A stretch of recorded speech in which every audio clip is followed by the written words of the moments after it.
Армысыздар, құрметті көрермен, біздің бүгінгі шығарылым баспаналы болуға мүдделі жандарға арналмақ. Толығымен өздеріңіз білетіндей, мемлекет басшысының тапсырмасымен үкімет қабылдаған нақты шешімдер бар. Ол кезекте осы тұрғын үй құрылыс жинақ жүйесін қолдау және азаматтар үшін баспананың қолжетімділігін арттыру мәселелеріне қатысты тиімді қандай тетіктер бар, қандай жеңілдіктер бар, қандай жаңалықтар бар жайында сөз етеміз.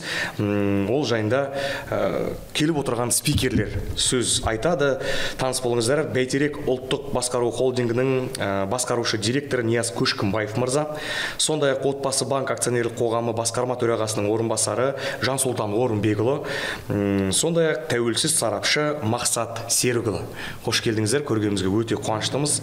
Мен енді бағдарламамыздың, шығарылмамыздың шымылдығын ашудағы айтқан сөздер жайында өздеріңіз айтсаңыздар, мемлекет басшысының нақты қандай тапсырмалар бергенін, үкіметтің қандай шешімдерді қабылдағанын, ең бастысы қарапайым тұтынушыларға тұрғын үй жинақ бойынша қандай жеңілдіктерді білу керектігі туралы.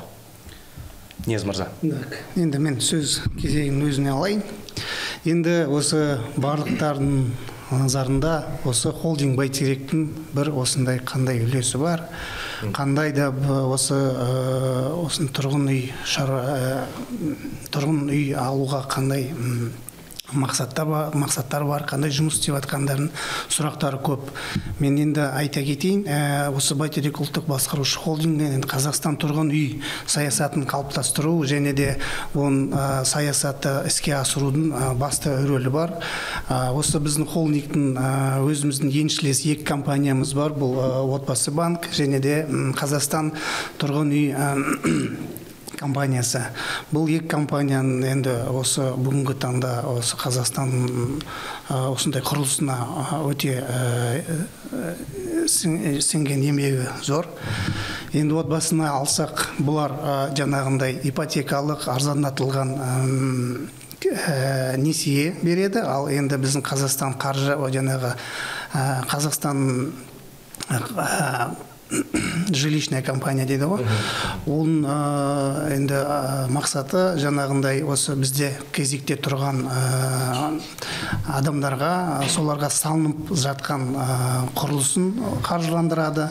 Сол құрылыс компанияларға осы екінші деңгейлік банктердің қарамасқа кепілдік береді. Және де осындай кезекте тұрғандарға да қаржыландырады, ипотекалық несімен өздерінің бөлек бағдарламалары бар.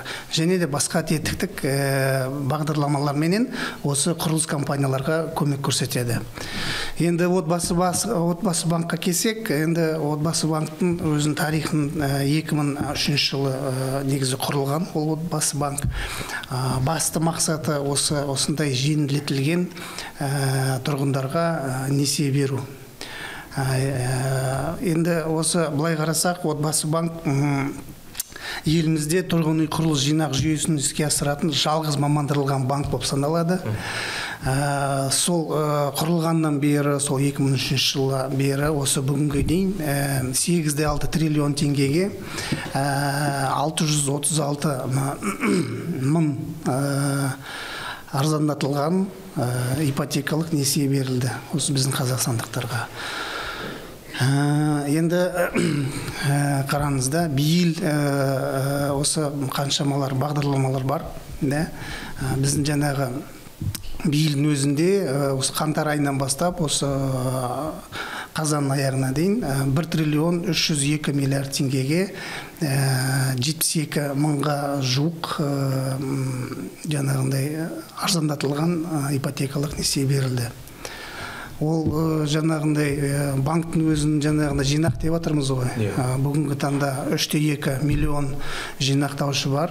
Олардың басты жаңағындай барлық депозиттік салымдары 2,6 триллионға жуық. Ол нені білдіреді? Ол жаңағындай халықтың осындай біздің жаңағы Отбасы банкқа, құрылыс жинақ компаниясына сондай сенімділігін білдіретін көрсетеді. Енді жаңағындай өзіңіз айтқаныңыздай біздің мемлекетіміздің президентіміздің тапсырмаларына қайтып келсек, биыл енді былай қарасаңыз базалық ставка деген бар ғой, ұлттық банктың қоятыны.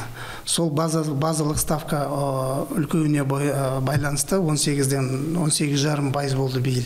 Содан біздің өзіміздің қарапайым халыққа ол жаңағындай екінші деңгейлік банктардың несиелері қолжетімсіз болып қалды. Соған орай жаңағы біздің президентіміздің, мемлекет басшымыздың тапсырмасына үкімет жаңа бағдарлама енгізді.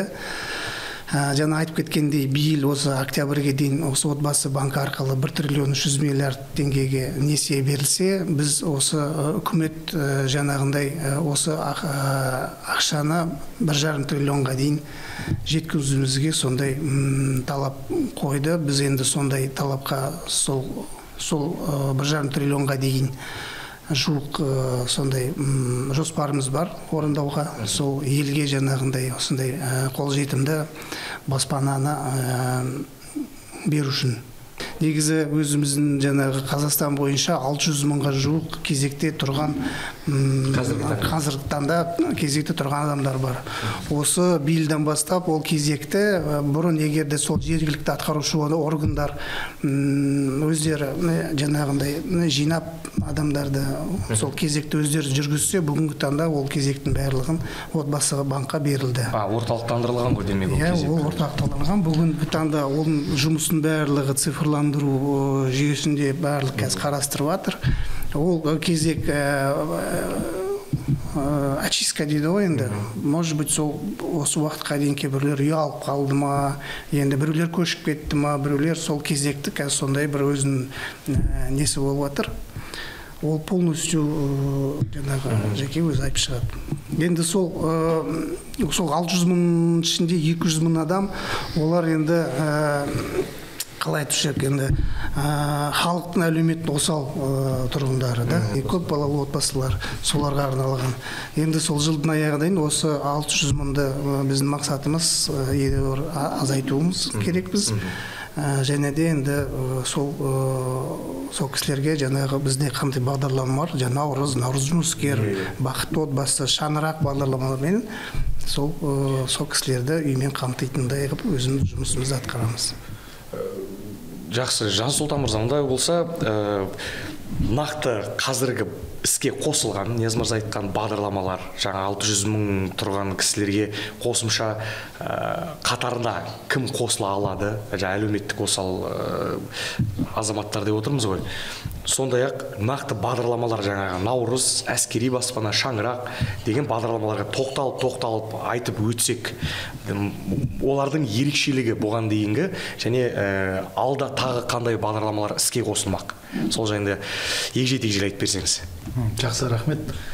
Нияз Жеңісұлы кіріспе сөзінде бәрін айтып кетті. Біздің тарихымызды айтты. 2003-тен бастап жұмыс істеп жатырмыз. 636 мың адам, яғни 636 мың отбасы деп айтуға болады. Осы банк негізін құрағаннан бастап алды. Біздегі енді еліміздегі отбасылық орташа коэффициент 3,5 десек, 3,5 адам бар деп есептейді, статистикаға сәйкес. Сонан көбейтсеңіз, өзіңіз білесіз, 2 миллионға жуық осы тұрғын үй құрылыс жинақ жүйесі арқылы үйлі болды деген сөз. Бұл үлкен жұмыс. Өйткені осы бұрынғы кеңес үкіметіне, кеңес одағына кірген елдердің ішінде осындай жүйені жасырған тек Қазақстан жүйені жүзеге асырған біздің елімізде ғана. Осы тұрғын үй құрылыс жинақ жүйесінің туралы, соның негізі туралы айтпасақ, әңгіме түсініксіз болып қалады. Отбасы банкінің жүзеге асырып отқан бірегей жүйесі осы. Бұл негізінен Еуропа елдерінде, оның ішінде Германия елінде бастау алған. Ол жерде 100 жылдай тарихы бар. Негізі тұрғын үй жинақ жүйесі дегеніміз ол өзара жәрдемдесу, өзара қолдау кассалары. Яғни соғыстан кейін, бірінші дүниежүзілік соғыстан кейін, езін білесіз, Еуропа елінде бәрі қирап қалған. Екінші дүниежүзілік соғыстан кейін болса да, үкіметтің ол кездегі сол үйді қалпына келтіріп, бар халықты үймен қамтамасыз ету үшін қаржылық жағдайы жоқ. Сондықтан осы жүйе сол кезде үлкен қолғанат болған, бұрын қолдау болған. Яғни үй жоқ адамдар қолында бар тапқан ақшасын бір қазанға салады, сол қазаннан белгілі шартқа жеткен, орындаған азаматтар шетінен ала береді. Яғни тұйықталған жүйе. Бұл жерде, яғни бұл жүйеге сырттан келіп, сыртта болып жатқан әртүрлі ауытқулар, нарықтық әлемдік нарықтарда болып жатқан ауытқуларға ешқандай әсері жоқ. Тұрақтылығын осы уақытқа дейін дәлелдеп келді. Яғни сол 2003 жылы басталғанда қабылданған негізгі несиелеу бағдарламалары осы тұрғын үй құрылыс жинақ жүйесінің негізі сол бүгінгі күнге әлі жұмыс істеп келе жатыр. Оны түсіндіріп кететін болсақ, осы жүйе жұмыс істеу үшін тұрғын үй құрылыс жинақ жүйесі туралы елімізде сол кезде 2000 жылы заң қабылданған. Сол заңға сәйкес, яғни отбасы банк қалған бағдарламаларды қойғанның өзінде негізінен негізгі беретін несиесі жаңа айтып кеткен тұрғын үй құрылыс жинақ жүйесіне сәйкес бұл тұрғын үй займы деген. Яғни заңға сәйкес қандай да болмасын азамат заңның шарттарын орындау үшін сол алатын үйінің 50%-ын кемінде 3 жыл. 3 жыл деп қатып қалудың қажеті жоқ. 5 жыл, 6 жыл мүмкіндігіне қарай соның 50%-ын жинақтап шығу керек. Ол депозитке отбасы банк депозит ашып жинаған кезде, ол яғни банк тарапынан оған 2%-ық сыйақы беріледі банк тарапынан, және де сол жинақ тезірек жаңағы 50%-ына жету үшін, және де осы жүйеге адамдарды тарту үшін, мемлекет тарапынан мемлекеттік сыйақы беріледі. Яғни жылда азаматтың жинаған жинағына ең жоғарғы мөлшерлемесі 200 айлық есептік көрсеткішке сәйкесінше соның 20%-ына мемлекет бюджеттен ақша бөліп тұрады. Сол осы салған жаңа депозитін сол арқылы тезірек жинап, адам 50%-ын жинайды. Жинаған кезде жүргізілген жаңағы банктен берілген сыйақының есебі бар. Соның есебінен бізде бағалау көрсеткіші деген өз ұғым бар. Орысшасын ОП деп жүреді, бар интернетте. ОП-сы 16-ға жеткен кезде сәйкесінше 10 миллион жинаса, адам үстіне 10 миллионды 5%-бен, 3 жыл болса 5%-бен алып, 5%-бен 10 миллион. Яғни сіздің ол кезде ай сайын төлеміңіз 100 мыңға да жетпейді.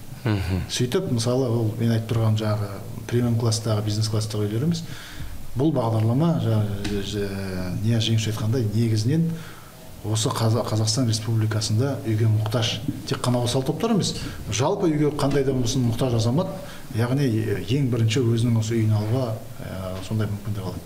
Сондықтан жаңағы айтып тұрған сол ОП 16-ға жеткен кезде соны алуға болады.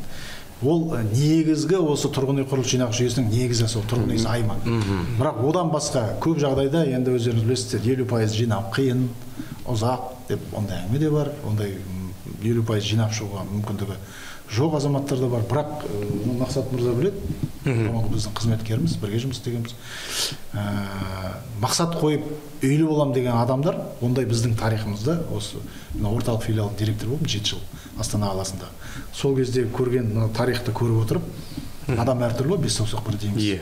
Біреулерге бәрі бір мезетте бірден келе қалса дейді. Ал бірақ шын үй алам деп қойған азаматтар, ол мақсат қойып, олар жинайды. Бізде мақсат талай рет болды, 5 жерде жұмыс істеп жүріп, жалғызбасты әйел Астанадан үй сатып алып, ешкімнің көмегінсіз басқа қаладан келіп, балаларын асырап, өзі жалдамалы пәтерде тұрып, 5 жерде жұмыс істеп. Қазір ой, 5 жерде жұмыс істемек, бір жерде жұмыс істегісі келмейді адамдардың, шындаған көпшілігінде жастар. Бірден бола алса дейді. Сондықтан осы жүйе сондай табысының мөлшеріне қарамастан үйлі болам деп нақты мақсат қойған азамға қол жеткізуге үлкен жәрдемші, соған көмек беретін жүйе. Енді солар 50% мысалы жаңа айтып кеткенде бірден жинай алмайды, оны жинауға мүмкіндігі жоқ дегендерге ол кезде сәйкесінше мемлекеттің көмегімен сондай адамдарға, жаңа өзіміз айтпақшы, әлеуметтік осал топтарға бізде мемлекеттік бағдарламалар бар.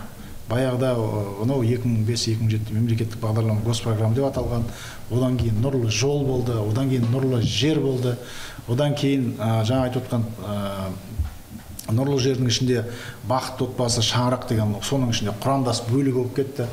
Соның ішінде одан кейін 23 жылдан бастап, яғни осы 26 жылға дейін тұрғын үй коммуналдық инфрақұрылымды дамыту концепциясы деп аталып, концепция дейді былайша. Сол бағдарламаның негізінде қазір жылжып келе жатырмыз. Ол жерде осы әлеуметтік осал топтағы азаматтардың табысы төмен екенін, олардың айлығы төмен, яғни нарықтық бағдарламалар осы 50% жинау мүмкіндігі жоқ болғандықтан алғашқы жарнаны 10%-дан 10%-ды қылып 5%-бен несие алуға мүмкіндік береді бағдарламалар. Олардың аты отбасы банк беріп отқан, яғни тұрғын үй құрылыс жинақ жүйесіне ол алдын ала займ дейді. Яғни сізге 50%-ың қажеті жоқ, 10%-ыңыз болса, сәйкесінше осы мемлекеттік бағдарлама қатысып үйлі болуға мүмкіндік алып отырады. 20-шы жылға дейін қателеспесем, оған салымшылар да қатысып болатын, 50% салымшыларға, 50% салымшылар деген кезекте тұрмаған азаматтар. Бәрі салымшы ғой, бірақ соның ішінен салымшылар бөлек, одан басқа жаңағы мемлекеттік үйге мұқтаж азаматтар ретінде тұрған әлеуметтік осал топтар, кезекте тұрған азаматтар әкімдер. Соларға жартысы берілетін. Одан кейін өзгеріс енгізілді да, осы алдын ала зайымды тек қана кезекте тұратын азаматтар соларға алатын болып қалды. Мемлекет сөйтіп айтты, адресіне, яғни кім шынымен жаңағы мұқтаж, соларға ғана көмек берілу керек деп. Мен ойымша ол да дұрыс. Бірақ осы банкке жүйе ретінде осы тұрақтылығына сеніп келіп үйлі боламын деген азаматтар, яғни салымшыларды ұмытылмау керек. Олар да мысалы 2-3 жыл бір ауада қалып қойғандай сезім болды. Алдындағы олар да мемлекеттің салып жатқан үйлерінің біріншіден сапасы туралы әңгімені жүр айтпай ақ қояйық, бірақ ол мемлекеттен бергеннен кейін табысы төмен адамдарға болғандықтан жаңағы айтып отқан Қазақстан тұрғын үй компаниясы әкімдіктердің жаңағы облигациясын сатып алып, солардың үй салымына ақша береді. Олар сол салған үйді мемлекет белгілеп қояды, бағасы нарықтан төмен. Соны сатып алуға, яғни салымшылардың да қатысқысы келетін ондай моменттер болды, оны қазір айтып кетемін. Одан кейін жаңа айтып кеткен, яғни 50% жинайсыз, бұл 3 жылдан кемінің ішінде тұрғын үй займы, оны жинаған адамға көпшілік жағдайда табысын растаудың қажеті жоқ, сондай мүмкіндік береді. Яғни сіз жүйеге өзіңіздің қаржылық тәртібіңіздің дұрыс екендігін, ниетіңіз түзу екендігін, ертең несиені уақытылы төлейтініңізді дәлелдегендіктен тұрғын үй зайым алған азаматтарға көп жағдайда біз тұрғын үй табысын сұрамайды. Ал жаңағы алдын ала зайым алатын болса, 10%-ық. Ол кезде сіз растауыңыз керек. Және де мемлекеттің осы жаңа концепцияның аясында мемлекеттік қолдау шараларының ішінде алғашқы жарнасын мысалы 19 жылдан бастап бірінші жергілікті әкімдіктерден бөле бастады. Қазір сол жұмыс жақсы жалғасып келеді. Яғни тұрғын үй сертификат деген ұғым пайда болды. Әр әкімдік өзінің мүмкіндігіне қарай бюджеттің, яғни алғашқы жарнасы жоқ азаматтар болса да, соған мысалы әлеуметтік осал топтарға береді. Сен үйлі бол, басты несиені уақытылы төле, саған жетпейтін алғашқы жарнаны тегін саған береді. Мемлекеттің қолдауы ол бір шаралар. Әр бюджеттен береді, жаңағы тұрғын үй сертификаттары деген нәрсе. Ол бүгінге дейін жалғасын тауып келе жатыр. Басында ол Астана, Алматы қалаларынан басталған, Ақтөбеден басталған ең бірінші. Қазір әрбір біздің облыс орталығы, әрбір облыс өзінің мүмкіндігіне қарай сол ақшаны бөліп неғып отырады. Үшінші аралық зайым деген бар. Аралық зайым дегеніміз бұл енді былайша айтқан кезде тез несие деп аталады. 50% жинағысы келмейді, оған уақыт жоқ, мысалы тез шол алу керек, үйді кеңейту керек, баласы үйінде жатыр, басқа қалаға көшіп келіп жатыр, әртүрлі өмірде жағдай болады, соған сәйкес. Және де кезекте тұрмаған азаматтар. Олар мысалы 50% машинасын сатты, бір жақтан бір ақша келді, мұрагерлік болды әйтеуір. 50% түсті, соны бірден алып, бірден алғысы келді. Сол 23 жылға дейін бізде бүгін салып, ертең алуға мүмкіндік болатын аралық зайым деген. Яғни бүгін салдың, ертеңіне жаңағы төлем қабілеттігін растадың да, үйіңді ала бересің. 50% салдың. Осындай студияны пайдаланып, тағы да біздің мақсат экспертіміз бар, қазір сарапшылар айтып кету керек. Осы аралық зайымда да қоғамда көптеген мәселе туындайды. Мен өзім 50%-ын әкеп салып қойдым банкке. Сөйте тұра, тағы да мен бәрі 100% содан тағы несие төлетеді, отбасы банк алдайды деген әңгіме. Қазір де бар ол, әлі күнге дейін. Мен осы жерде қанша жұмыс істеп келатырмын, түсіндіріп келе жатырмын. Әлі сол әңгіме таусылмайды. Проценті көп болғаннан мен төлеп біткенде 3 квартираның ақшасын шығарып беріп отырмын деген сөз емес пе? Олай емес. Мысалы 50%-ын мен бүгін әкем ақша депозитке салдым ғой. Сосын жаңағы олар бұрынғы жүйе бойынша ойлайды, мына 50%-ын жинасам, мен тек қана алған 50%-ыма қана, соған ғана мен процент төлеуім керек дейді. 50% менің ақшам ғой дейді. Солай дейді. Ол бірақ заңға сәйкес 3 жыл жинаған жоқ қой. Аралық неге тез несие деп айтып отыр. Ол бірден әкеп салды да, ертең алғысы келді. Сол кезде бұл жүйенің несі артықшылығы, мынау салған ақша ол депозитте қазақша айтқанда піседі. Яғни сенің алып келген ақшаңның 50%-ын банк саған жаңа несие алуға саған үй бүгін керек қой. Бермейді, оны сіз депозитіңе салып қояды. Оған жаңа айтып кеткен банктен 2% сыйақы жүреді, мемлекеттен беретін госпремиясы жүреді. Сол арқылы депозитте жатып, оның жаңағы бағалау көрсеткіші белгілі мөлшерге дейін жету керек, яғни ОП 16-ға дейін жету керек. Ал сізге қажетті 100%, 50% салғанмен ол депозит піспегендіктен, қазақша айтқанда, керекті ақшаны отбасы банк ол кезде басқа жақтан нарықтан алу керек. Яғни облигация шығарып, нарықтан ақша тартады, болмаса басқа жақтан. Яғни нарықтан біреуден қарыз алады. Сізге үй беру үшін ол біреуден отбасы банк біреуде қарыз алады. Нарықтан алады, қаржылық нарықтан әртүрлі. Үшін арзандату керек оны. Сондықтан ол берген кезде сәйкесінше ол өзі біреуден қарыз алып тұрғаннан кейін ол белгілі мөлшермен алды, үстіне сізге бергендіктен ол әрине 100%-ға сіз жаңағы тұрғын үй займына өтпегенше 100% содан несиені пайыз төлеп отырасыз алған сомаңыздан. Сосын сіздің жаңағы депозитіңіз жатыр ғой, ол пісті, опыс 16-ға жетті, сол кезде банк алады да, мынау сіз алған 100%-ның 50%-ын әкеліп жартып тастайды. Жартысы, сол кезде сіздің пайыздық мөлшерлемеңіз басында мысалы алғашқы нарықтан алсаңыз, яғни жаңадан салған үйде 7%, қайталама нарықтан алсаң, менің банктың ішіндегі әртүрлі тарифтерге сәйкес 8,5%, 8%, жеңіл, 1, жеңіл, 2 деген өздері тарифтер қайтару жаңа несіне байланысты. Сосын сіздің пайыздық мөлшерлемеңіз жаңа 16-ға жеткен кезде 5%-ға төмендейді. Осындай жүйе, бұл аралық займ. Негізгі бағанадан бері айтып отқан мәселе тұрғын үй құрылыс жинақ жүйесінің негізі, бұл күнделікті жұмыс істеп отқан мәселе. Жаңа айтып отқан наурыз, наурызға қазір келеміз, шаңырақ, бақыт отбасы, мемлекеттің қолдау шаралары отбасы банктың портфелінде ол 20%-дан ашқан емес ешқашан. Бәрі ойлайды, басында осы мынау 16-17 жылға дейін үші отбасы банк көп адам, ол кезде тұрғын үй құрылыс жинақ банкі дейді. Былайынша айтқан кезде нарықта басқа ипотека болып тұрғаннан кейін көп адам онда қазақша айтқанда менсінбейтін де, ол анау қаяқтағы бір әлеуметтік кезекте тұрған азаматтарға үй беретін банк, сондай деген стереотип болған негізі. Бірақ одан кейін біріншіден біздің қоғамда күннен қалай айтса да қаржылық сауаттылық өсіп келе жатыр.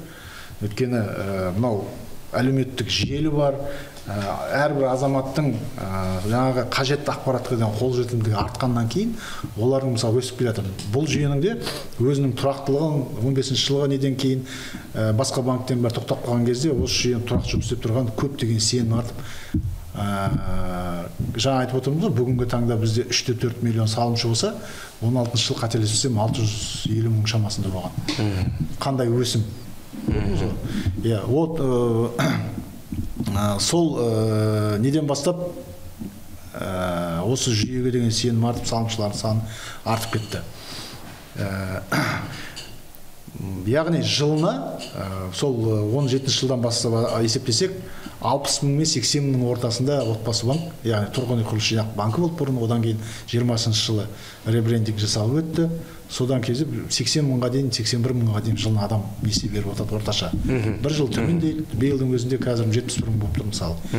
Кейбір жерде 60 болып қалады, несие береді. Яғни мемлекеттің қолдау шаралары арқылы өткен несиелер отбасы банктың портфелінде ешқашан 20%-дан асқан емес. Осыны салымшылар білу керек. Себебі олардың барлығы күнделікті ол жаңағы 3-4 миллион адамның ішінен күнделікті өзінің ақшасын салып, осы банкпен өзінің жаңағы болашағын байланыстырып, балама үй алам, қызыма үй алам, өзім үй алам деген. Өйткені ол жаңағы айтып отқан 3 бағдарламаның жаңағы аралық займ мен тұрғын үй займын алатын азаматтар, оларға 5 жылдық атында үй бар ма жоқ па деген онда қасиет жоқ. Ол любой адам, сіздің бір үйіңіз бар, екінші үйіңіз жаймен жинақтап, 50% жинақтап, қалаған үйіңізді ала беріңіз. Шектеу жоқ. Оны мемлекет солай істеп қойған. Осы жүйені пайдаланып ала беріңіз. Сол жүйенің жаңартылуы жайында айтып өтейікші, жаңа 5 жыл бойы 5 жыл бойы үй болмады деген алмас.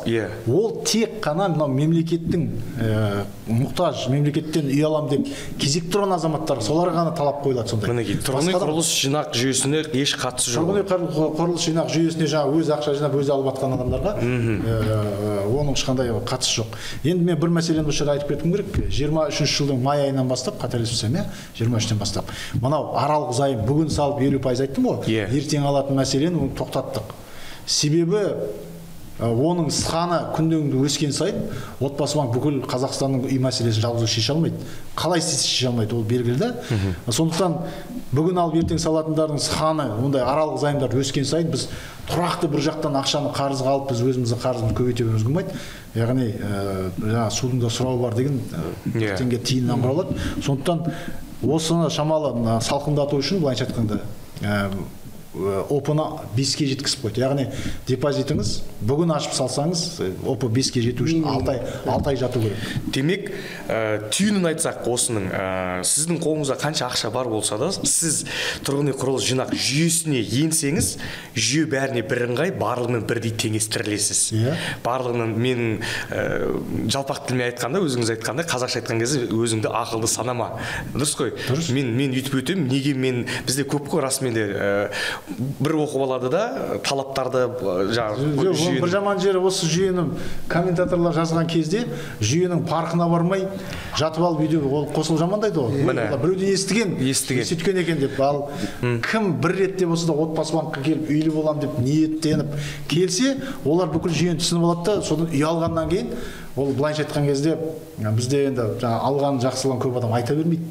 Ол мысалы алғысты банкқа айтып кететін шығар, бірақ әлеуметтік желіге мен осы арқылы үй алдым, келіңдер деп жақындарын айтатын шығар, бауырларына, дастархан басына тойда айтатын шығар, айтса айтпаса айтылмайды ол мәселе. Көрдің бе? Бірақ жамандаған кезде олар қосылып кете салады дейсіз.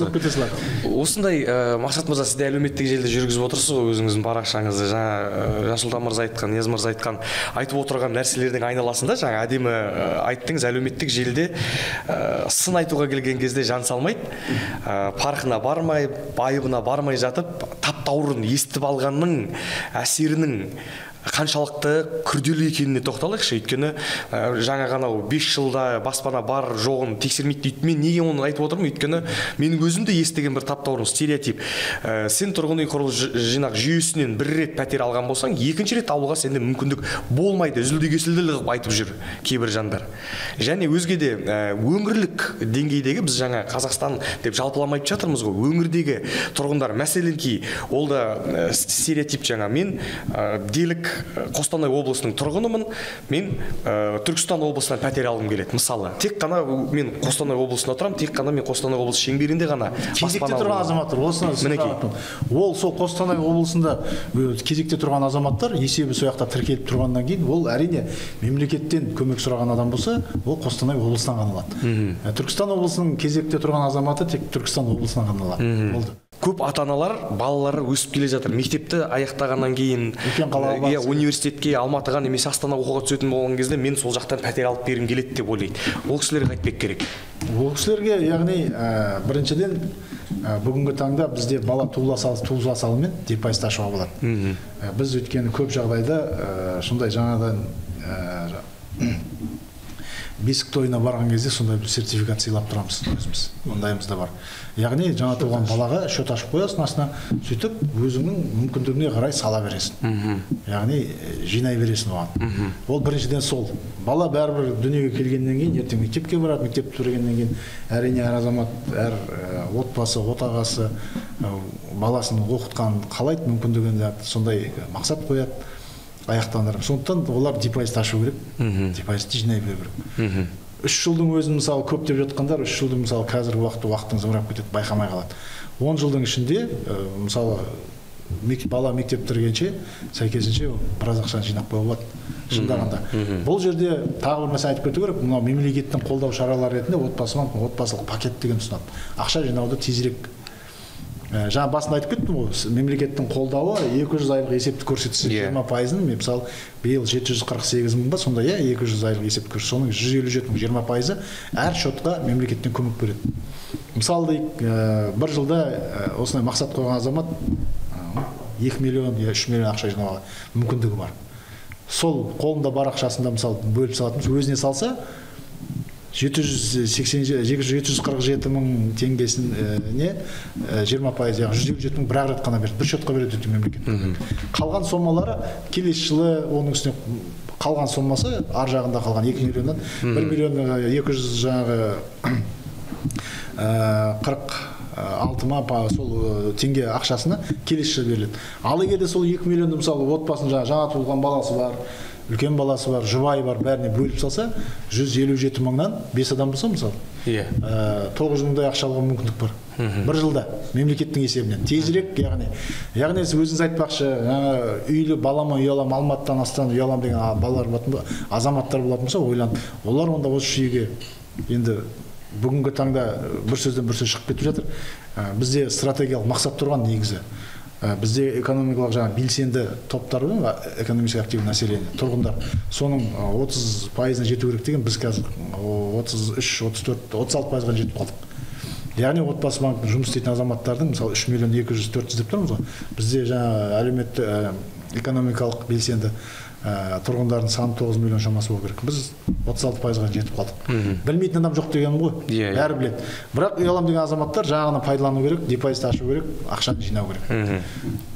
Мынау осы біздің қазіргі әңгімеміздің, шығарылымның астында мен алдын ала комментарийлердің қандай болатынын елестетіп отырмын да. Ақша жинау керек, айлық жетпейді, жинай алмаймын. Міне мәселе осыған келіп тіреледі. Ол әңгіме әрине, мен тағы да басында бағана бекер айтқан жоқпын, ана мысал ретінде. Жалғыз басты министерствода пол жуып жүріп, ол бір мысал, ондай қанша адам бар. Бір мысал 5 жерде жұмыс істеп, сол 6-7 жылдың ішінде үйлі болып жатқан азаматтар күнделікті өтіп жатқан. Мысалы біздің орысша история успеха дейді ғой, қазақшасы сәттілік, табыстылық тарихы ретінде көрсетуге болады. Ол мысалы көп жағдайда ол айтыла бермейді. Сондай айлығы жетпейтін адам мысалы жинақтау неден басталады? Тиыннан басталады. Мен жастарға айтамын, кездескен сайын студенттерге айтамыз, неге айтамын мысалы, мен айтамын, сен темекі шегесің бе? Шегемін дейді. Иә, дұрыс. Күніне қанша аласың? Бір пачка дейді. 2 күнде бір пачка. 2000 теңге. Дұрыс па? 2000 теңге күніне. 20 күндесің, мысалы 40 000 теңге. Сен далаға жақтырып жібердің, дұрыс па?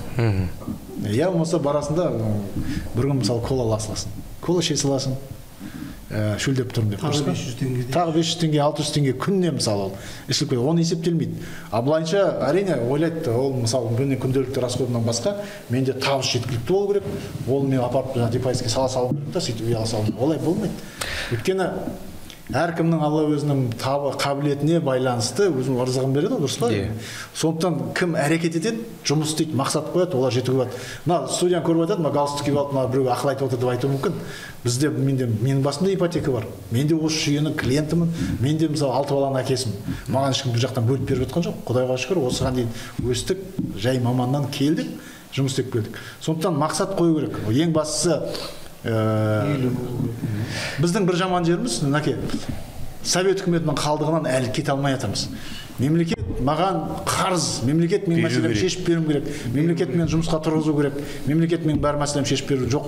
Біз 91 жылы 16 желтоқсанда тәуелсіздік алғаннан кейін өзімізді біз ашық нарықтық экономикаға жылжып келе жатқан, дамып келе жатқан ел деп мәлімдедік. Сол жолдан тайған жоқпыз, әлі келе жатырмыз. Сондықтан баяғы ізбен әрине біздің басқа елде жоқ. Біздің елдегі мемлекеттік қолдау шаралары жаңағы үйлі болу бойынша Өзбекстанда жоқ, Қырғызстанда жоқ, Әзербайжанда жоқ, бәріне барып шықтық. Грузияда жоқ, Ресейдің кейбір облысында бар, кейбір облысында үлкен қалаларда болуы мүмкін арнайы бағдарламалар. Бірақ жалпы ел бойынша бұндай бағдарламалар жоқ. Осыны айтып кету керек. Ол барды бағалау керек. Мемлекет жаман, мемлекет бетпейді, мемлекет сөйтпейді деген ол басқа әңгіме, бұл студия айтылатын әңгіме емес. Бірақ мүмкіндік бар. Мақсат қойған азаматқа, мысалы жаңа күнделікті біздің жаңа кеңесшілер, отбасы банкінің кеңесшілері бар. Біздің жалғыз банкпыз ғой. Барып біздің қызметті сыртта жүріп, аяқпен барып, яғни сырттай қызмет көрсету қызмет дейді біздің консультанттардың кеңесшілер. Солар барып, олар да осы жүйеге адамдарды өздерінің клиенттерін тәрбиелеп, оларға қаржылық сауаттылық үйретіп, ақша жүзін үйретеді. Солар да айтады, олардың да тарихы көп. Апай, сіз немереңізге, балаңызға жинап жатсыз, айына неше тойға барасыз дейді. Кем 5 тойға барамын дейді. Қазір тойдың ақшасы қанша? Айына 20 мың тойлық болмасаң, кем жұрттан, елден кем қалмауың керек, апарып беруің керек. Оның өзі мысалы 100. Бармасаң тағы ұят. Ал бірақ мақсат қойған адам бір жағынан шамал тартылу керек. Табысың сенің асып тасып болғандықтан сен шамал болса тартылып, ол ақшаны мүмкіндігінше сен неге сал. Одан басқа тағы да айтып отқан қоғамда көп көтеріліп жүр, бірақ енді үрдіс, жаңағы салт ғұрт, әдеп біздің одан ешкім асып кете алмайды ғой. Үйленген кезде балдарға мысалы дарқыратып кредит алып несие той жасап береді. Иә, дұрыс па? Соның есебінен қазір аз да болса да, көп емес, сол тойды азайтып, соған түскен ақшаны может депозитке салып, бізде мысалы жас отбасы деген жаңағы сондай не бар, тарифте бар мысалы. Яғни 3 жыл емес, 1 жылдың ішінде үйленгеніңе 1 жыл болса, 50%-ны ақсаң, 6%-мен алға болады мысалы. Жас семья. Сондай да нелер бар. Демек, алгоритм оңай. Баспаналы боламын деп мақсат қойылады, мақсатқа қарай әрекет жасалады, ал әрекетке берекет. Мен негізгі өзімнің бірінші мамандығымда банк ісінің маманы еді. Сонда біздің мұғалімдеріміз айтатын, капитал білесіңдер ме, неден басталады деп. Сонда біз отырып алып, жаңағы біз өзі баламыз ғой, енді студент, біз капитал деген салымдан басталады, алғашқы жалақың жоқ дейді. Оп-оңай бәрі дейді. Капитал 1 теңгеден басталады дейді. Яғни капиталды жинаймын деген сөзіңнің ойыңның өзі сен капиталыңның бар деп есептей берді. 1 теңге деп те сала берсең капитал жиналады. Енді сол жаңағы біз тізбектеп айтып отырған стереотиптер, әрекет. Енді мысалы қазір бізді сіздердің сөздеріңізді естіп көріп отырған жандар бағдарламалар туралы да естігісі келіп отыр ғой. Сол бойынша қысқаша айтып кетейін. Мен жаңа басынан негізінен тұрғын үй құрылыс жинақ жүйесінің негізін айттым. Оның негізі тағы да айтқан тұрғын үй займы, яғни 3 жылдың кемінде 3 жылдың ішінде қажетті 50% жинап шығу керек. 3 жылдың ішінде бүгінгі таңда ондай жинап шығатын азаматтар өте аз. Себебі сенің жаңағы алатын үйің әркімдікі арқылы, біреу 40 миллион алғысы келеді, біреу 50 миллион алғысы келеді, дұрыс па? Бірден 4 миллион, біреу 2 бөлмелі үй алғысы келеді, 25-30 миллион, Астана қаласын айтатын болсақ. Сондықтан оны жинап шығу 3 жылда шындап келгенде өте қиын. Себебі тұрғын үй займға жинаудың орташа уақыты, біз жаңа әр отбасылық портрет жасаймыз, біздің клиентіміз кім дегенде. Сол жерде орташа 5-6 жылда жинап шығады адамдар, 50%-ын. Көрдіңіз ба? Сондықтан бұл тұрғын үй займы негізі, одан басқа жаңағы қазіргі таңда опысы 5-ке жеткенде барып 50% салып 6 айдан кейін алатын. Енді бұрын депозиті болып, уақыты ішінде ақша шығып, опысы болған азаматтар болса, оларды мүмкін есептеп келгенде аздау кетеді. 6 ай емес. 6 ай деген ол бүгін ашып 50% салсаң, ровно 6 айдан кейін опы 5-ке тең болады. Одан бұрын соң депозиті бар азаматтар болса, ол аздау болады. Және де мемлекеттік бағдарламаларда берілетін, мемлекеттік және өңірлік бағдарламалар. Себебі бұған қоса бүгінгі таңда Алматы қаласы бастаған бізде жастар бағдарламалар бар, өңірлік бағдарламалар. Яғни әр әкімдік өздің қаласында, облысында қажетті мамандар корпусын қалыптастыру үшін дәрігерлер көп жағдайда, мұғалімдер, полиция қызметкерлері, жаңағы төтенше жағдайлар жұмыс істейтіндер, әлеуметтік сала мамандары, соларға арнайы осы қалада өздерінің шарттарын қояды, жұмыс істейтін азаматтар болса, жасы 35-ке дейін болса, яғни оларға отбасы банкке ақша береді өздері. Мына кісілерге, біз таңдап берген кісілерге, яғни сіздер жеңілдетілген шартпен беріңіздер. Яғни 5% пайыздық мөлшерлемесі, алғаш жарнасы 10%-мен. Ол бағдарламалар басында сол 17 жыл қателеспесем 18-де Алматыда басталды, Алматы жастары. Одан кейін Елорда жастары Астана қосылды. Қазіргі таңда енді практически бүкіл Қазақстанның барлық облыстары өзінің мүмкіндігі қарай 500 миллион, 1 миллиардтан жылына бөліп жастарды қолдау бағдарламасы жүріп жатыр. Ол бар. Одан басқа енді тұрғын үй займы, аралық займ, алдын ала займ деп айтып кеттік. Алдын ала займ деген сөз, яғни алғашқы жарнасы 50%-ға дейін, 20-30 сол бағдарламалар. Енді мен жаңа 20-шы жылда өзгеріс айттым ғой. Алдында мемлекеттік бағдарламаларға 50% салымшылар, 50% салымшылар, 50% кезек тұрған азаматтар қол жетеді. Олар ауада қалып қойды деп айттым. Одан кейін олар да дұрыс емес енді шындап келгенде. Сонда банкке 50%-на жете алмай жүрген, бірақ кезекте тұрмаған азаматтар, олар біз не істейміз деп, олар көп сұрақ туындады. Сондықтан осы бағдарламаға Наурыз бағдарламасы дүниеге келді. Яғни басында бұл бағдарлама идея ретінде пайда болып, осы отбасы банкте отау деген бастаумен алып дүниеге келіп шарттарын бекітіп бастай бастаған кезде, қателеспесем 24-ші жылы ұлттық құрылтайда біздің президент тапсырма берді. Осы қолжетімді бағдарлама жалпылай халыққа көбейту керек деген. Сол кезде сол наурыз айында бастап алғандықтан Наурыз деген атау бекітілді. Соған сәйкес, яғни кезекте тұрмасаң да, сәйкесінше осы жеңілдетілген шартпен 9% пайыздық мөлшерлемемен, алғашқы жарнасы 20%-мен сен осы наурыз бағдарламасына қатысуға мүмкіндік алды. Ол бағдарламада бастауын алып кетті. 29 жылдың нәтижесі бойынша бұл жерде 7995% несие берілді. 2,9 миллиард теңгеге. Бұл бағдарламаның артықшылығы мемлекеттің көмегі қалай? Қажетті соманы отбасы банк өзінің облигациясын қор нарығына барып сатады. Біз пайдалы мекеме болғандықтан таза пайдасы болсын. Яғни ол облигация деген сөз, қарыз алдың ғой. Қарызға пайда, сосын белгілі мөлшерде сенің облигацияны сатып алған адамға біз пайыз төлеп тұрамыз, процент береміз, үстіне төлеп тұрамыз. Сол схема бойынша сол қазір 398 миллиард теңге жалпы қор нарығына ақша тарттық. 24 жыл 2,9 миллиард болған. Осы енді пайыздық мөлшерлеме жаңа Нияз Жеңішев айтып кетті ғой. Бүгінгі таңда өкінішке орай енді біздің экономикамызға жағдай солай, инфляцияны төмендетеміз деп ұлттық банктың қойылымы 18,5%. Ал 18,5%-мен кім несие алды? Есептеген кезде ол практически 90%, 95% адам Қазақстан онда несие ала алмайды. Сондықтан ол наурыз бағдарламасы 9 болғандықтан 18-бен қарыз алып 9-бен бергеннен кейін біз минусқа кіріп кеттік қой. Бұл бағдарлама басталған кезде негізінен қор нарығында ұлттық банктың қойылымы 14,25-тен басталған. Ол кезде жетпейтін соманы мемлекет субсидия ретінде төлеп береді отбасы банкке. Біз өзіміз қарыз аламыз, бірақ пайыздық мөлшерлемесінің айырмашылығын төмендету үшін оны үкімет субсидия береді. Наурыз бағдарламасының негізі осында. Өйткені жаңағыдай кері байланыс дейміз ғой. Наурызға мысалы қақпаны ашып кім болса қатыс деп не айтқан жоқ. Өтінім қабылдауға уақыт беріледі. Соған кіргеннен кейін оның да ішінде өзінің нелері бар, жаңағы қойылатын балдары бар да. Бергеннен кейін кім әлеуметтік осал топқа 10 балл беріледі. Әрбір 1000 жаңағы теңге біздің депозит ақшасы бар адамға 1 балл беріледі. Балдар болса 10 балл беріледі дегендей. Отбасы болса 5 балл беріледі. 35 жасқа дейін болса 5 балл беріледі. Сол өтінім берді, қабылдады, соның ішінен ойнатады да жаңағы балдарды есептейді, кімнің баллы жоғары, солар тізімге енеді. Бірінші жылы 12,000 адам болды. Енді отау бағдарламасы 8,000, сонымен 20 адам болды. Көрдіңіз ба? Осы жүйе ретінде әрғай жұмысын жасап келе жатыр наурыз бағдарламасы. Енді осы наурыз бағдарламасы жұмысын әрғай жалғастырып келе жатыр. 24 жыл аяқталған кезде өзіңіз білесіз, президент айтты, 25 жыл біз жұмысшы мамандықтардың жылы, соларға біз қолдау көрсетуіміз керек деді.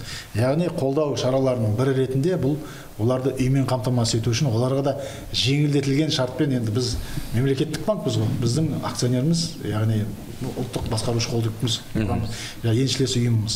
Сондықтан қандай бағдарлама жасаймыз деген кезде енді басқа бағдарлама ойлап табудың қажеті жоқ. Осы мына жұмыс істеп тұрған наурыз бағдарламасы ішінен құрамдас бөлігі ретінде наурыз жұмыскер деген бағдарлама жасады. Наурыз бағдарламасында бір шарт бар, ол жерде де айналып келген кезде бұл салымшы болса да кезекте тұрмаса да, бірақ 5 жыл артында үй болмау деген шарт міндетті түрде қойылып тұр. Және де наурыз бағдарламасында бұл мемлекеттің үлесі болып, мемлекет жаңа пайыз төмендетуге ақша бергендіктен бір жағынан тек қана бір мәселе емес, азаматтарды ғана үймен қамтамасыз, оған қоса, яғни біз құрылыс индустриясын айтып кеткен, құрылыс саласын дамытуымыз керек. Сондықтан алғашқы нарықтан аласын деген сондай үкіметтен шарт болды, талап болды, соны орындап отырмыз. Яғни отбасы банктың баспана маркет деген жылжымайтын мүлік порталы бар. Бізге осы наурыз бағдарламасында үй сатамын деген құрылыс жеке компаниялар өзінің пәтерлерін алып келіп сол жерге орналастырады. Керекті адам соның ішінен таңдап отырып, наурыз бағдарламасына тізімге кірген азаматтар содан таңдап алады. Және де ол порталға кіргеннен кейін құрылысшылар яғни негізсіз бағаның өсуіне жол бермеймін деп өздері келісімге отырады. Біз өткен оны салған бағасын біздің іштегі өзіміздің кепіл мүлік мамандары қарайды. Яғни сол районда орташа баға қандай? Ол бағаға сай ма? Сол баға сай ма? Бағаны өсірмейтін болып, соған келісім қойды. Бір жылдың ішінде бағаны өсірмейміз деген міндеттеме алады өздеріне. Сөйтіп бір жағынан нарықтың қызып кетпеуін, бағаның өсіп кетпеуіне себепші отырмыз. Сөйтіп наурыз бағдарламасы тек қана алғашқы нарықтан ғана алуға мүмкіндік берді. Енді наурыз жұмыскер бағдарламасы басталғаннан кейін былтырғы бөлінген ақшадан оған 72 миллиардты соған жұмсады. Ол 17 мартта басталды, 25 жылы. Және оған кім қатыса алады деген мәселеге келетін болсақ, ол жерде отбасы банк, яғни жаңағы салалық министрлікте бар ғой, энергетика саласы, өнеркәсіп саласы, содан кейін транспорт саласы, ауыл шаруашылығы, су ресурстары, қай жерде, яғни адам қолмен көпшілік жағдайда жұмыс істейді, жаңағы қол жұмыспен физикалық жұмыс дейміз ғой. Сондай кісілерге жұмысшы мамандығы, станокта тұрған азаматтар, үлкен ауыр техниканы айдап жүрген азаматтар, комбайн айдап жүрген азаматтар, сол саланы қолдауымыз керек. Өткен біздің жоғалтып алған құндылығымыз. Ал еңбек өтілі маңызды ма ол жерде? Қанша жыл болу керек? Маңызды емес. Жоқ, именно сол жерде жұмыс істеп жатыр дегенде сол жерде сол салада соңғы 3 ай жұмыс істесе болды, сосын анықтама алып. Сосын жаңа айтып кеткендей, жаңа конкурс жинау, болмаса бал жинау деген ондай жоқ. Міне бүгінгі таңда біз сол 1343 жаңағы ОКЭД бойынша жалпы экономикалық іс-әрекеттің классификаторы қандай мамандықтар бар екен.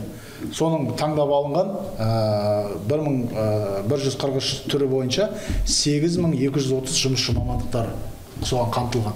Соған сәйкес келетін азамат болса, жұмысынан анықтаманы алып келеді, келіп бұл бағдарлама қатысуға мүмкіндіктер. 8000-нан аса жұмысшы мамандық қарастырылған. Яғни тағы да айта өтейікші, қазір енді бізді көріп отырған көрерменнің арасында жол құрылысына қатысушы жұмыскерлер және үй құрылысына қатысушы жұмыскерлер деген сынды физикалық жұмыс атқаратын қызметкерлер Наурыз жұмыскер бағдарламасына қатыса алады. Және ол қай кезеңге дейін жалғасады? Ол енді биылғымен тоқтап қалған жоқ. Ол жылдан жылға болады. Наурыз бағдарламасы қабылданған кезде негізі 5 жыл деп атаған. Кемінде бірінші жыл 300 миллиард ақша тартамыз нарықтан, екінші қалған жылдарда 200 миллиардтан тартып отырамыз деген.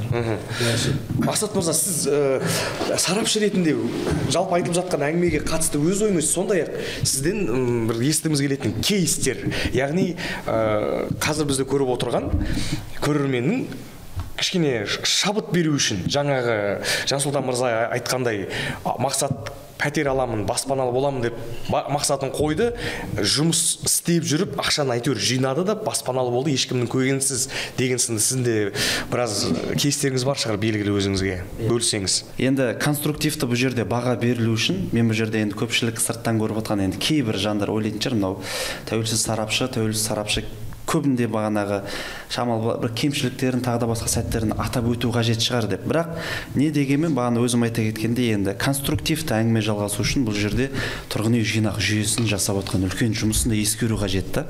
Бағана Жансұлтан Орынбекұлы айта кетті, Кеңес одағына кірген мемлекеттердің көбісінің ішінде, яғни бұл жүйе тұрғын үй жинақ жүйесі біздің Қазақстанда бар. Оны жасыратын ештеңе жоқ. Мен осы салада жүргеніме 5 жыл болыпты. Оның алдында банк саласында 10 жылға жуық басшылық қызметте жұмыс жасадым. Және де менде бұл үлкен бір хобби десем де болады. Тұрғын үй жинақ бағанағы заңнамасын зерттеу, тұрғын үй қатынастары заңын зерттеу өте үлкен хобби. Жаңа нәрсе шықты ма, бітті, мен соны оқимын, зерттеймін, бағанағы сұрақ қоямын, неге олай болды екен дегендей ше. Осы бірнеше көршілес мемлекет елдердегі әріптестерімізбен сөйлескен кезде, яғни біздің елдегі осындай жүйенің барына сіздер өте үлкен бақытты жандысыздар деп айта кетті. Енді оны өз орнын, өз бағасын беру қажет деп ойлаймын. Және де осы саланың білікті бір эксперттер ретінде мен тұрғын үй жинақ жүйесін жылдар бойы байқап келе жатырмын. Енді өзгеріс бар. Мысалы, егер 2022-2023 жылдары нарықта берілген кейбір жеңілдетілген бағдарламалардың 40%-ын өзге банктар 60-70%-ға жуығын отбасы банк жүргізіп жатса, мысалы қазір 80%-ға жуығын отбасы банкының жүйесі жүргізіп жатыр деп айтуға болады. Яғни адамдардың банкқа келмей онлайн өздігінен жасау мүмкіндіктерін бұл кісілер қатты дамытып отыр соңғы кездері. Сондықтан жалпылама басшылықтағы команда тұрғын үй жинақ жүйесін қазір жасап жатқан жолын тек қана бағана отырып алып, бұл жер тәуелсіз сарапшымын деп келіп критиковать етіп кету менің ісім емес. Яғни конструктив, объективті көзқарас, отбасы жүйесі, тұрғын үй жинақ жүйесі бізге керек. Одан қалса Жансұлтан Орынбек айта кетті ғой. Бұл жүйе негізі Бірінші дүниежүзілік соғыстан кейін Еуропа елдерінде Германияда басталған депші, яғни соған ұқсас жүйе деп. Яғни Баушпаркассе деген жүйе ол жақта 100 жылға жуық дамып жатса, бізде тұрғын үй жинақ жүйесі 2003 жылы ашылды, қазір 22 жыл ғана болды. Яғни жас, мінекей енді өз-өзі былай тұрып алға басып келе жатқан мекемелердің бірі. Қазіргі таңда, яғни Жансұлтан Орынбек айта кеткендей, 20% бастапқы жарнамен де, 30%, 10% бастапқы жарнамен де жан-жақты өнімдерін қазір бұл кісілер дамытып көрсетіп келе жатыр. Және де тұрғын үй саласын осы маман ретінде мен айтайын, бағана нарықта болып жатқан базалық мөлшерлеме өсуі, ауытқулар, қандай да бір мәселелерге тұрғын үй жинақ жүйесін өте стабилді төтеп беру, өте стабилді жауап беру, бұл жүйеде ақша жинап жатқан адамға, мысалы осы жүйе арқылы үй алам деп жатқан адамға өте бір плюс деп санаймын. Яғни базалық мөлшерлеме бізде өсті деп тұрғын үй жинақ жүйесі пайыздық үстемелерін корректировать етпейді. Яғни соңғы корректировка пайыздық үстемелерді 2023 жылдың сол май айында болған. Жансұлтан Нұрмекші айта кетті, біз ОП жүйесін енгіздік деп. Сондықтан ипотека мәселесіне дайындық деген дүниемен мен 100% келісемін. Осы уақытқа дейін менде YouTube канал бар, ол жақта сабақтар жүргіземін. Ол YouTube каналымда 2.800.000-ге жуық адам сабақтарды көріпті. Мен өзгерістердің барлығын айтып отырамын. Инстаграмда бір айда біздің бағанағы парақшаға 2,5 миллион адам, яғни қаралым емес, 2,5 миллион адам кіріп ақпаратты алып шығады екен. Яғни сол кезде мен әрқашанда айтып жүремін, кез келген баспана алам деген жан, кез келген ол адамда кішігірім болсын ниет болу қажет. Мен сіздерге қазір кейстердің барлығын айтып беретін болсам, біз бұл жерде 1,5 сағатқа дейін отырамыз. Менің өзімнің бір керемет кейстерімнің бірі, мысалы бір жігіт электр дүкендерінде жұмыс жасаған екен. Электр сату дүкендерінде жұмыс жасайды. Бастығы бағана кешке таман келеді екен да, қаражаттың бәрін ақшаның бәрін алып кетеді екен да, маған 1 теңге, 2 теңге, 20 теңгелердің бәрін осының қолынан тастап кетеді. Сенесіз ба Мақсат мырза, ең бірінші күні мен 1 теңгеліктерден алдымда 20 теңге жинадым дейді. Сол 20 теңгемді бардым да копилкама салдым. Әйеліміз екеуміз жүрміз, бағана бала шағамен. Енді қатты болса да айтайын, сол мен сөзім емес, сол жігіттің айтқан сөзі. Сенесіз ба, аренда бересің ба деп бағанағы үй беруші адамдарға звондаймыз дейді. Енді менің сөзім емес, тағы да айта кетемін. Бұл ел жұрттың айтқан сөзі. Бала шағамен алмаймыз дейді екен. Сол қатты намысыма тиіп кетті дейді. Одан кейін сол адамға әйелімнен қайтадан звондаттым, менің жануарым бар дейді да, яғни қолға үйретілген жануарым бар. Сомен аласың ба деп едім, аламын деді, бірақ баламен алмаймын деді дейді. Сол қатты намысыма тиіп кетті дейді. Яғни мен үшін өте қатты намысыма тиді. Жұмысқа бардым, бастығым керек емес деп 1 теңгеліктерден 20 теңгеліктер тастапты дейді. Соны алып келдім, әйеліміз екеуміз ниет етіп, сол 1 теңгеліктен 20 теңгені алып салдым дейді, бағана копилкаға. Бісміллә деп ниет еттім дейді. Сол ниетке таман бір күні кеп 20 теңге салам дейді, бір күні кеп 50 теңге салам, бір күні кеп 70 теңге салам, 100 теңге салам. Одан кейін ақша жинала бастағаннан кейін менде сұрақ туындады деді. Яғни тағы да ақшаны көбірек табу үшін мен не істесем болады деген. Яғни өзге де мүмкіндіктерді іздедім. Жұмыстан бір уақытта кешірек қалдым. Демалыстарымда жұмыста болдым. Бағана басшым айтады дейді. Енді әрине оңқы дұрыс емес, өйтіп көбірек жұмыс жасаған. Бос уақытында қосымша жұмыстар берейін, жұмыстан кейін істейсің ба дейді. Әрине мен істеймін. Яғни адамның бір өзінің көңілінде үй алуға, әрекет жасауға бір стимул ашылғандай да, мысалшы.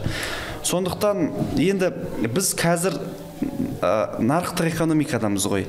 Мүмкін шында да қазіргі уақытқа дейін келіп айтатын адамдар бар. Яғни мемлекет тегін үй бере ма деп. Яғни тұрғын үй қатынастары заңында 97 жыл тегін үй беру мәселесі тоқтатылған. Яғни бұрын тегін үй мәселесі қарастырылған еді.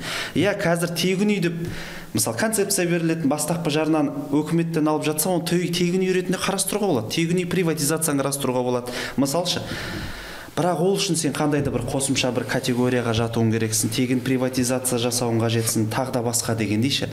Яғни ең бірінші кезекте мүмкін тағы да айта кетемін, сарапшы ретінде сын күткен шығар көпшілік менен кейбір жандар көріп отырған, бірақ менің өзім жеке позициям, жеке өзім көзқарасым, халықты шамалы болсын ақша жинауға бауласақ деймін. Яғни кішігірім болсын ақша жинауға баулып, әрекеттер жасатқызып, кішігірім болсын ақшаны салып.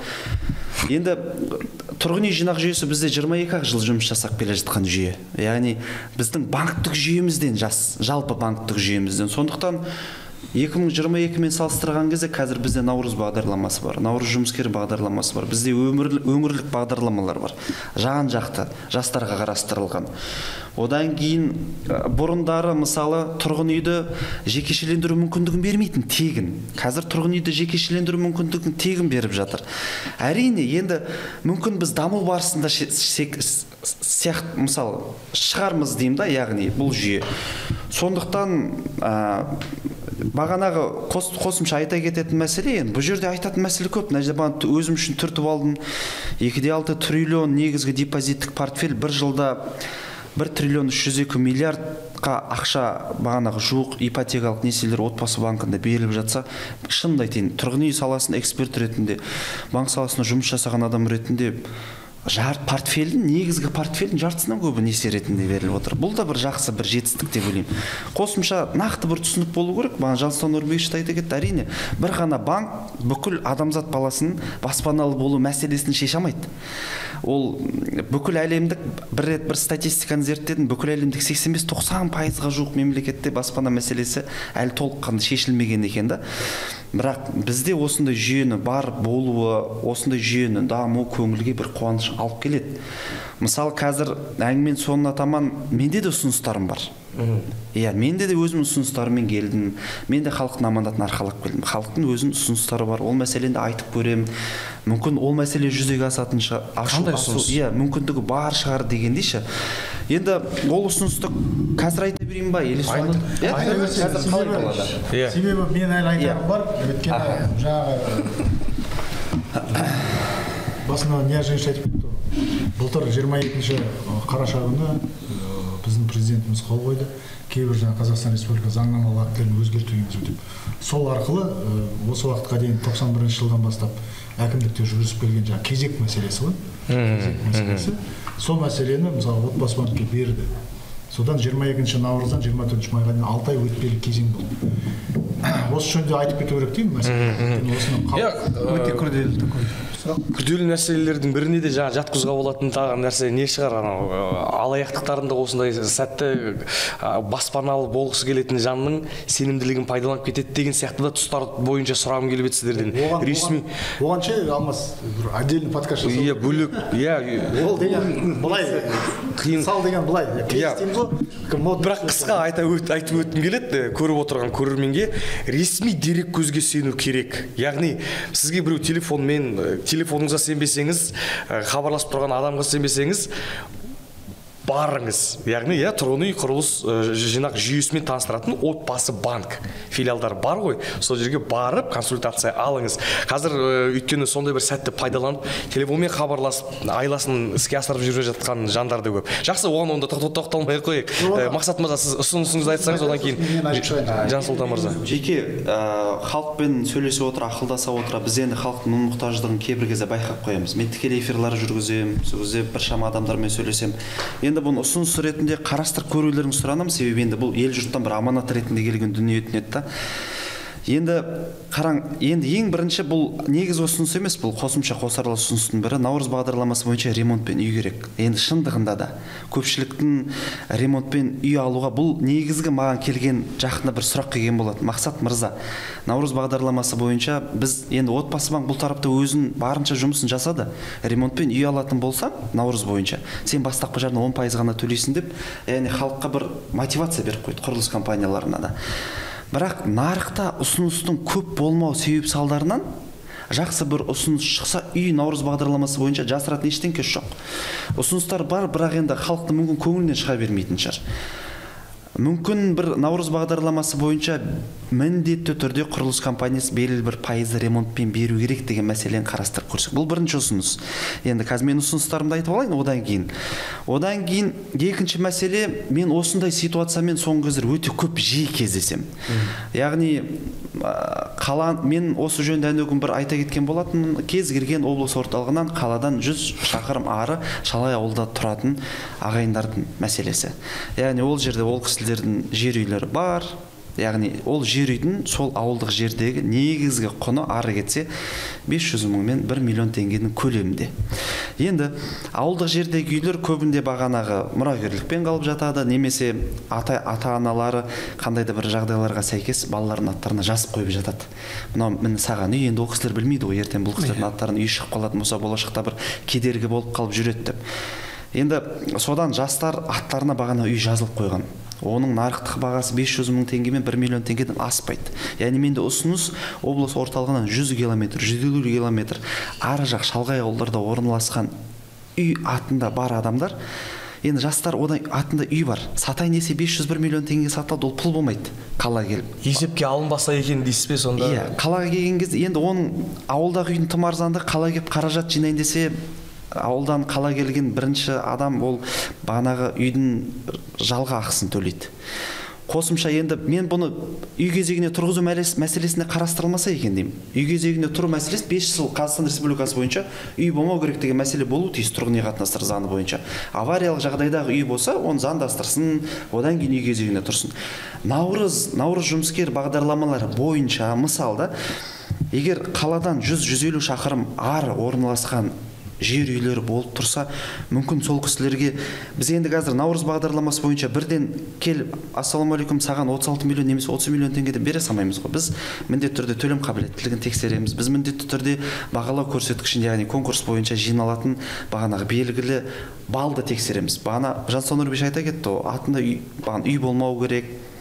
Бал беріледі әрбір сыйақыға, бал беріледі отбасылы болса, бал беріледі баған әлеуметтік жағынан осал топтардың ішіне кіретін болса, бала шағалары бар болса дегендей. Ауылдан, қаладан 100-150 километр ары орналасқан ағайын бауырлардың мүмкіндік болып жатса, әрине үйі есепке алынбаса, себебі олар сатқанмен келгенмен де ол үлкен баға сатылмайды. Бағана мұрагерлікпен жазып қойғандар бар, қарт кісілер көпшілігі білмейді. Сол кісілер қазіргі таңда мысалы қала келді әрекет етуге атында үйі бар дейді. Үй 100-150 километр арғы жақта. Есепке алынбауы үшін де мүмкін онда жаңағы үйдің орта есебі қандай деген негіз болу керек шығар. Яғни пәлен миллионға жетпейтін болса есепке алынбайды. Егер біз ондай мәселе беріп қоятын болсақ қазіргі таңда, ол жерде шамал. Ол жерде жаңағы енді мақсат сөзін беріп жіберді. Жаңа алаяқтық схемалар қосылып кетеді. Қосылып кетуі мүмкін. Ол да бір тетік болып қолдан бағалау жасайды. Ол келіседі біреумен. Өйткені енді алтын көрсе періште тағынан таяды деп айтады ғой. Өкінішке орай ол одан адамзат құтыла алмайды. Бәрі таза 100% ешқашан болмайды. Сондықтан ол кезде мақсат сондай кіріп кетуі мүмкін оған.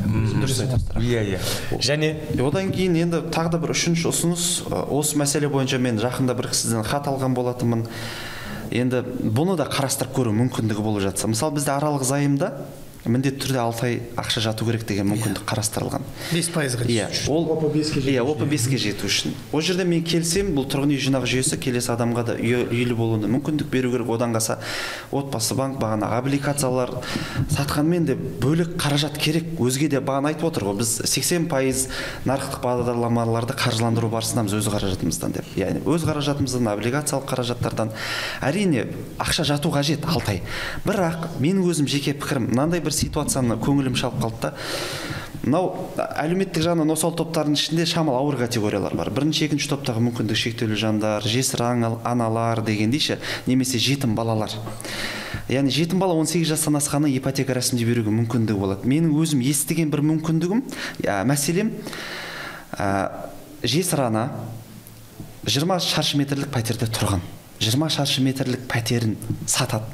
Өзім бала шағалары бар, енді дұрыс қой, үлкею қажет, расширение жасау мүмкіндігін қарастыру ойында. 20 шаршы метрлік үйін сатады, аралық займмен ипотека рәсімдеймін деп депозитке салады 6 айға. 2 айдан кейін бойында қандай да бір ауыр сырқаудың табылуын себеп салдарынан жұмыстан шығарады, жұмыссыз қалады, төлем қабілеттілігін растай алмай қалады. Далада мысалға деймін да, біріншіден өзі жесір ана, екіншіден үйінде кішкентай балалары бар. Мүмкін бірінші, екінші топтағы мүмкіндігі шектеулі жандарға, мүмкін жетім балаларға, мүмкін бағанағы жесір аналарға аралық займ бойынша 6 ай мүмкіндігін 1-2 айға ма, 1 айға ма түсіру жағын қарастырып көрсек деген ғой енді. Әрине ол ондай мәселеге бірден келе салуы мүмкін емес, себебі барлық бағанағы сандар саналу қажет. Яғни оған қаншалықты ликвидность жетеді дегендейші, халықтың маған айтып жүрген бір аманат етін етті Мақсат мырза, егер мүмкіндік болып жатса бағанағы, егер отбасы банк басшыларымен жолығып қалып жатсаңыз осы мәселені жеткізіңізші, біздің аманатымыз еді деп, сондықтан халықтың аманатын арқалап келген жайым бар еді. Мүмкін Құдай осы бір мүмкіндікті осыдан кейін де беріп тұрған шығар маған. Бірақ отбасы банкін жеке политикасына, отбасы банкін жұмыс жасау даму қарқынына мен өзім жеке көзқарасым өте жақсы. Осы және өзге де ұсыныстар, олардың жүзеге асырылу мүмкіндігі жалпы бар ма жоқ па деген сауалға подкасттан тыс жауап беретін сияқты Жасұлан мырза. Жасұлан мырза, өзіңізде айтуым керек дейтін басты мәселе жаңа айтып кеткен осы тұрғын үй саласын, тұрғын үймен қамтамасыз ету саласын реформалар жүріп жатқан. Үлкен елімізде бұрын соңды болмаған реформа болып жатыр. Бастауы енді 91 жылдан бастап бүкіл әкімдіктер жүргізді ғой. Негізі ол кеңес үкіметінің қалдығы кезек деген.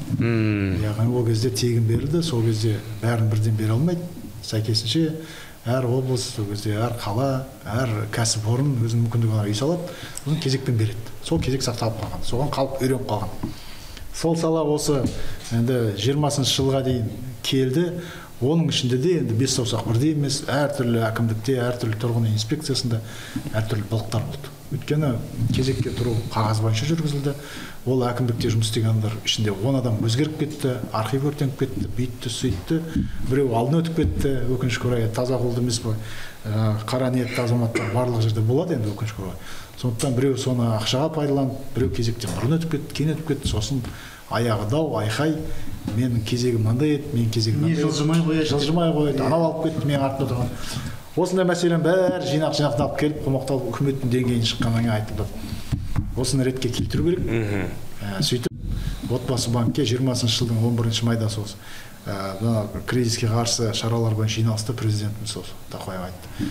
Отбасы банк ұлттық даму институтының мәртебесін беру керек, және де осыны реттеу керек бір жерге жүріп. Тиісті заңдарды өзгертіп қабылдау керек деді. Сол 20 жылдан бастап осы 24 жылға 4 жыл бойы осы заң қоғамда толығымен талқыланды. Қоғамдық ұйымдар өйтіп жүрген кезде оның үшін уже парламенттен тарап кетті бір жұмыс істеп келген депутаттарымыз. Енді олардың көпшілігі енді парламентке келді ғой, жаңадан келген парламент, жаңадан туындады, сұрақтар туындады, жаңа көзқарастар пайда болды. Сөйтіп осы 24 жылы былтыр қабылданды заң. Сөйтіп президент қол қойды. Сонымен 22 қарашадан бастап 24-25 жылдың 24 мамырына дейін өтпелі кезең болды. Өтпелі кезеңде отбасы банкте бұрыннан отырып қарап отқан жоқ. Біз бүгінгі таңда мынау іштегі барлық бизнес процестер, несие беру, несиені есептеу, бағалау, төлем қабілетін есептеу, көптеген мәселелердің барлығын бізде осы ел қатарлы қалмай, бүкіл банктердің қазір финтех заманы ғой, содан қалмау үшін онлайнға көшіріп жатырмыз. 70% соған дейін көшіруге біз жақындап қалдық, бүкіл қызметтің барлығын. Яғни банкке келмей сол қызметті алу мүмкін. Жаңағы 6 ай өтпелі кезеңнің ішінде осы алдында алғашқы тұрғын үймен қамтамасыз ету деген бізде өзіміз ақпараттық жүйені жасадық. Қазір сол жүйені әлі де болса да толықтырып келе жатырмыз. Ішіне енгізіп жатырмыз. Бірақ өкінішке орай мынау онлайн болғанымен кейбір кезде компьютер ғой, істемей қалады. Жазған кодтарымыз қате болып қалады. Оның бәрін халыққа түсіндірмейсің ғой. Ол шындап келгенде оларға бәрібір олар приложениеге кірді ма, басып қалғанда сарт етіп ашылу керек. Компьютерде отырды ма, заявканы жіберді ма, сарт етіп бірден шығып айналып тұрмау керек. Дұрыс па? Өйтсе, ой, мыналарың дұрыс емес, мынандай деп айта береді. Соған қарамастан, сондай сын пікірлерге қарамастан осы жүйе жасады. 24 майда кезекке қою мәселесін біз реттедік. Яғни біз өнеркәсіп және құрылыс министрлігіне қараймыз. Солардың қолдауымен олар тиісті ішкі заңды жүзеге асыру бойынша ішкі нормативті құжаттар бар, яғни ережелер министр бекітеді. Сөйтіп кезекке қою ережесін іске қосып басталды. Бұл не берді жалпы халыққа? Бұл реформа. Яғни бұрынғы таңда тұрғын үй қатынастары заңға сәйкес сіз кезекке тұру үшін белгілі бір әлеуметтік осал топқа жатуыңыз керек. Я болмаса денсаулығыңызбен бір қиындықтар болу керек.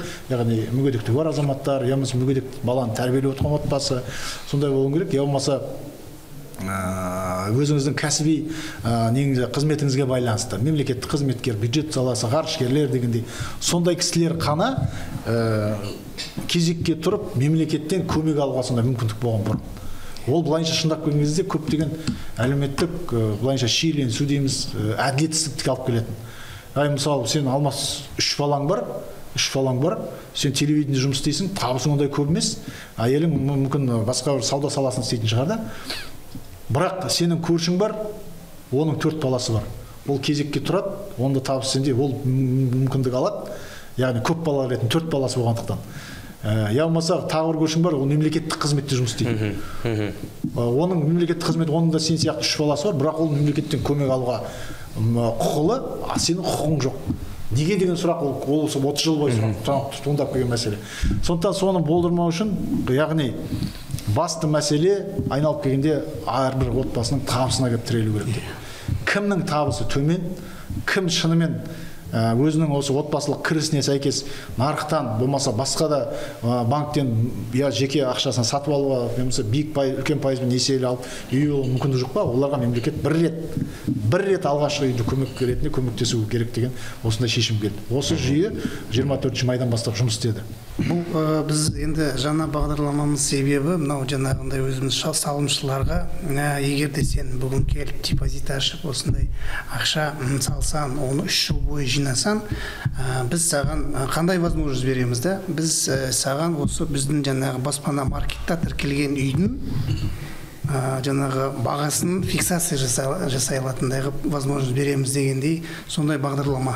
Ол қайдан шығады? Допустим, мынау біздің өзіміздің Қазақстан тұрғын үй компаниясы жаңағындай құрылыс компания менен және жергілікті атқарушы органмен бірге үшеуі бірігіп жергілікті атқарушы орган келіп жер береді, коммуникациясын жасайды, жаңа құрылыс компания келіп сол жерге үй салады. Біздің жаңағындай Қазақстан тұрғын үй компаниясы келіп жаңағы строй компанияға жаңағы үйді салу үшін ақшасын береді. Бірақ ол жерде ондай талап жаңағы строй компанияға да мынау біздің отбасы банктың тұрған салымшыларға осы салымшыларға осы үйден бір фиксированный бағамен ғана үй сатасын. Мен, допустим, басында жаңағындай ол енді қашан ол үй 2,5-3 жыл бойы салынса, жаңағындай келіп на стадии первоначального строительства біз жаңағындай шарт отырамыз ғой. Сол кезде жаңағындай трехсторонний договор болады. Салымшы келеді да, ол получается 3 жыл бойы жаңағы үйдің бағасы өспейді.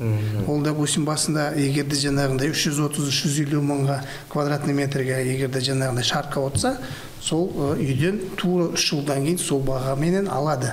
Сондай бағдарлама ойластырып жатырмыз. Ол да әжептәуір жаңағындай не береді. Біздің салымшыларға уже жаңағындай өздерінің действительно сенімділіктерін жаңа арттырып, что 3 жылдан кейін осы үйдің бағасы көтерілмейді, что осы бір жағынан жаңағындай госпремиямыз бар, жаңағы 2% жаңағы депозитный несі бар, вознаграждениесі бар. Сонымен бәрі біріктіріп, сол 3 жыл бойы жаңағы 50%-ға өзі де тыртысады адам деген жаңағы ақшасын жинауға. Ол да бір жақсы бір программа, соны ойластырып жатырмыз. Ол жаңағындай біз уже жаңағы осы биыл желтоқсан айында осы Астана менен жана Шымкентте Алматыда болсын жаңағындай пилоттық жоба ретінде жүргіземіз, іске асырамыз. Егер де ол жаңағындай несін берсе, жақсы нәтижесін, оны келесі жылы полностью масштабировать, оны жаңа наурыз бағдарламаларының ішінде жаңағындай сондай бір программа ретінде. Бұл өте маңызды мәселе. Мен түсінікті негізгі жүргізіліп жатқан орасан жұмыс екені, оның барлығын бір шығарылымға сыйдыру мүмкін емес. Біздің негізгі мақсатымыз ол бізді көріп отырған көрермен өздеріңіз бірнеше рет айтқандай баспаналы боламын деп өзіне мақсат қойса, ойлап жүрген болса неден бастау керектігін айту, ынталандыру және мемлекет тарапынан, үкімет тарапынан қандай бағдарламалар іске алынып жүзеге асырылатындығы жайында айту. Менің енді бізді көрген жандарға айтарым, сіз қалай баспаналы болдыңыз, комментарийге жаза өтіңіздер, көкеңізде қалып қойған сұрақ болса да жаза өтіңіздер. Барынша, бірақ бүгін әңгіме барысында негізгі айтуымыз керек нәрселерді біз айта өтіп, көрерменге бір шама ақпаратты бергендейміз. Сіздерге көп алғыс айтамын. Істеп жатқан жұмыстарыңызда, алған бағыттарыңызда жемістер тілеймін. Және ең бастысы біздің қазақтың арасында айтатын бір сөз бар ғой, қанат әр қазағым баспаналы болсын деп. Бізбен бірге болғандарыңызға көп рахмет, құрметті көрермен. Келесі шығарылымдарда кездескенше аман сау болыңыздар.